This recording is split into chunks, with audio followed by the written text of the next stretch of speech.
Hi எல்லாருக்கும் வணக்கம். மித்துக்கு school reopen பண்ணிட்டாங்க. அவன் செகண்ட் ஸ்டாண்டர்ட் போகிறான். அவனுக்கு பிடிச்ச மாதிரி அவனோட திங்ஸ் எல்லாத்தையும் அவனே பார்த்து செலக்ட் பண்ணி வாங்கினதுனால அதை கொண்டு போய் அவன் ஃப்ரெண்ட்ஸ்கிட்ட காமிக்கணும் அப்படிங்கிறதே அவனுக்கு வந்து ஒரு எக்ஸைட்மெண்ட்டாக இருந்தது.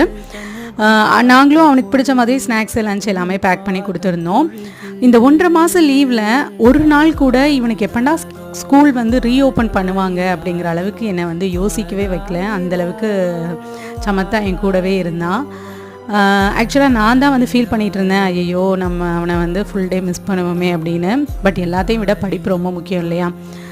அது என்னமோ தெரில, ஒரு லாங் டேர்ம் பிள்ளைங்க வந்து நம்ம கூடவே இருந்துட்டாங்க அப்படின்னாலே அதுக்கப்புறம் ஸ்கூலுக்கு அனுப்பும்போது அந்த ஃபர்ஸ்ட் டே ஸ்கூல் அனுப்பும்போது எப்படி இருக்கும், நமக்கு ஒரு மாதிரி ஒரு எமோஷ்னலாக இருக்கும் இல்லையா? அந்த மாதிரி தான் எனக்கு இருக்கும். உங்களுக்கும் அப்படி தான் இருக்கும் அப்படின்னா மறக்காமல் கமெண்ட்ஸில் சொல்லுங்கள். இவ்வளோ நேரம் வீடியோ பொறுமையாக பார்த்ததுக்கு ரொம்ப நன்றி. தேங்க்ஸ் ஃபார் வாட்சிங்.